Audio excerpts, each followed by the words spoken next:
استغفراللہ۔ رافضیت اس قدر سرایت دل میں کر گئی اور بغض صحابہ یہاں تک پہنچا کہ اب صحابہ کرام رضوان اللہ علیہم مجمعین پر الزام تراشی شروع کر دی۔ آپ یہ کلپ دیکھیے پھر اس حوالے سے بات کرتے ہیں۔ اندر سے علی سے کڑتے تھے۔ محمد عربی نے کہا کہ علی کے ماروں ہوں پر تم کڑتے ہو، یہ رہا علی، اس کے ہاتھ میرے ہاتھ میں، جو محمد کو مانتا ہے اسے علی کو ماننا پڑے گا۔ آپ نے دیکھا کس انداز میں یہ سرخ ریچھ اپنے الفاظ کو استعمال کر رہا ہے۔ جو کڑتے تھے، محمد عربی صلی اللہ علیہ وسلم نے علی کے مارے ہوں کو ہاتھ پکڑ کے یہ بتایا کہ جو محمد کو مانتا ہے اسے علی کو ماننا پڑے گا۔ یہاں پہ میں اس بات پر حیران ہوں کہ مولا علی کے جنگوں کے اندر کفار کو مارنے پر کون کڑتا تھا؟ کڑنے کا مطلب جلنا، بغض رکھنا، اپنے دل میں عداوت رکھنا۔ یہ جو موقع ہے غدیر خم کا، جہاں پہ حضور نبی کریم صلی اللہ علیہ وسلم نے یہ لقب عطا کیا مولا علی رضی اللہ تعالی عنہ کو، تو اس وقت وہاں کون موجود تھا؟ کون کڑ رہا تھا کہ جس کو بتانے کے لیے حضور نے ہاتھ پکڑ کر کے یہ الفاظ مجبوراً استعمال کیے؟ کس قدر الزام تراشی کی جا رہی ہے۔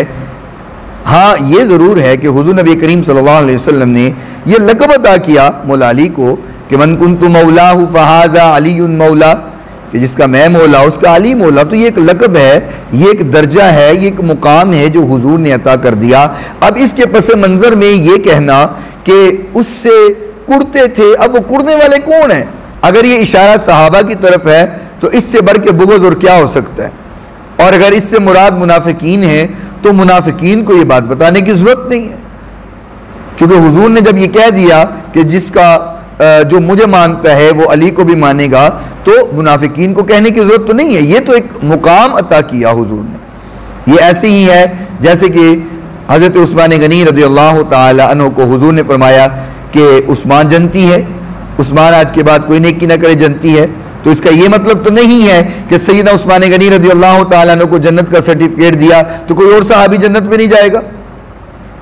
اب سیدنا عمر فاروق رضی اللہ تعالیٰ عنہ کے بارے میں حضور نبی کریم صلی اللہ علیہ وسلم نے فرمایا اللہم اعز الاسلام بعمر بن الخطاب، اللہ اسلام کو عزت دے عمر بن خطاب دے کے۔ اب اس کا کیا مطلب ہے کہ اگر سیدنا عمر فاروق رضی اللہ تعالیٰ عنہ ایمان نہ لاتے تو اسلام کو عزت نہ ملتی۔ سیدنا صدیق اکبر رضی اللہ تعالیٰ عنہ کے بارے میں حضور نبی کریم صلی اللہ علیہ وسلم نے فرمایا کہ افضل البشر بعد الانبیاء، کہ انبیاء کے بعد تمام بشریت میں افضل جو ہے وہ ابو بکر صدیق ہے۔ تو اب اس کا کیا مطلب ہے کہ کیا باقی صحابہ کا مقام کم ہو گیا؟ ایسا نہیں ہوتا۔ آپ نے صحابہ کرام کو مقام دیا، عزت دی، تو اس کا یہ مطلب نہیں ہے کہ ایک کو عزت مل رہی ہے تو دوسرے اس سے جل رہے ہیں، کڑ رہے ہیں۔ اب بغض صحابہ یہاں تک پہنچا کہ یہ سرخ ریچھ کہنے لگا کہ جی 18 کو تو حضرت عثمان غنی رضی اللہ تعالیٰ عنہ کا وصال نہیں ہے، نہیں ہے، نہیں ہے، نہیں ہے۔ آپ یہ کلپ سن لیجئے۔ حضرت عثمان اس تاریخ کو نہیں وصال ہوا، ان کا حضرت عثمان کا وصال اس تاریخ کو نہیں ہوا۔ لیکن اگر عید والے دن جو صحابہ فوت ہو گئے تھے ان کی وجہ سے عید تو نہیں کینسل ہوئی تھی، یہ تو نہیں ہوئے، ان کا جنازہ بھی ہوا ہے، عید والے دن جنازہ ہوتا ہے، اللہ اکبر اعلان بھی ہوتا ہے، رحمکم اللہ الصلاۃ علی میت رحمکم اللہ۔ اگر رحمکم اللہ اعلان ہو جائے تو عید منسوخ ہو جائے گی۔ اب میں حیران ہوں کہ امت مسلمہ جانتی ہے کہ عثمان غنی رضی اللہ تعالیٰ عنہ شہادت کا مقام پایا ہے، لیکن یہ بغض صحابہ میں لفظ وصال استعمال کر رہا ہے، شہادت کا لفظ بھی استعمال نہیں کر رہا۔ کیا اس کے نزدیک سیدنا عثمان غنی رضی اللہ تعالیٰ عنہ کا جو دنیا سے جانا ہے اور جس انداز میں جانا ہے وہ شہادت کا مقام نہیں ہے، وہ ایک وصال ہے؟ اب یہ کہنا کہ وصال نہیں ہوا، نہیں ہوا، نہیں ہوا، ریچھ کی طرح سر ہلاتے ہوئے کہتے ہیں نہیں ہوا، نہیں ہوا، نہیں ہوا، اور اس کو یہ بھی پتہ نہیں ہے کہ آپ کا وصال ہوا ہے یا شہادت ہوئی ہے۔ وصال کہہ کے کیا یہ سیدنا عثمان غنی رضی اللہ تعالی عنہ کی شہادت کا انکار کر رہا ہے۔ امام علی مقام رضی اللہ تعالی عنہ میدان کربلا میں 3 دن پانی بند رہا، ظالمانہ شہادت ہے۔ یہاں 40 دن پانی بند رہا، یہ کسی کو نظر نہیں آ رہا۔ اور کیسے افسوس کی بات ہے کہ 10 محرم کو سیدنا امام حسین رضی اللہ تعالی عنہ کی شہادت پہ ماتم کیا جا رہا ہے، اور 18 ذی الحج کو عثمان غنی رضی اللہ تعالی عنہ کی شہادت پہ عید منائی جا رہی ہے۔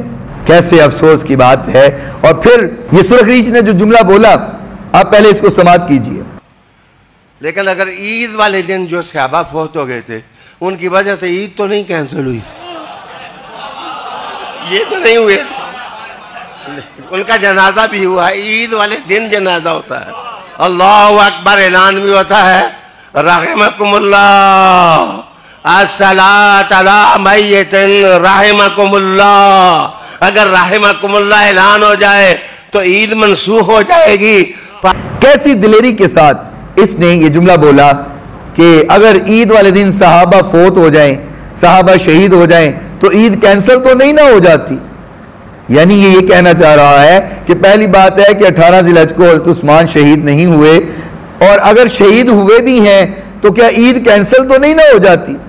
کتنی دلیری کے ساتھ اس نے یہ جملہ بولا، اس کی زبان نہیں لڑکھڑائی، اس کے جسم میں کپ کپی طاری نہیں ہوئی یہ کہتے ہوئے کہ اگر عید والے دن صحابہ شہید ہوئے، یعنی کہ عید غدیر کا دن جو انہوں نے بنا لیا ہے، یوم غدیر کو عید کا نام جو انہوں نے دے دیا ہے، یعنی یہ کہنا یہ چاہ رہا ہے اگر 18 ذی الحج کو حضرت عثمان کی شہادت ہوئی بھی ہے تو اس سے عید کینسل نہیں ہوتی۔ اور ادھر امام علی مقام کی شہادت پر تو یہ لوگ بڑا شور شرابہ کرتے ہیں کہ شادی نہیں کر سکتے آپ کوئی خوشی کا پروگرام نہیں کر سکتے، تو نہیں کرنا چاہیے۔ تقاضا ہے ایمان کا کہ امام علی مقام کی ظالمانہ شہادت ہے، اور یہاں پہ 40 دن پانی بند رہا، اور جس ظلم کے ساتھ عثمان غنی کو شہید کیا گیا، ان کے شہادت کے دن کو عید کا دن منانا کس قدر افسوس کی بات ہے۔ میں حیران ہوں کہ وہ لوگ جو ساری زندگی عید غدیر کی مخالفت کرتے رہے، رافضیوں کی مخالفت کرتے رہے، آج یہ کلپ دیکھ کر کے رونگٹے کھڑے ہو گئے۔ وہ لوگ جو کچھ عرصہ پہلے عید غدیر کی مخالفت کر رہے تھے اور اس عمل کو رافضیوں کا عمل کہہ رہے تھے، آج وہ یوم غدیر کو عید بنا کر کے کیک کاٹ رہے ہیں۔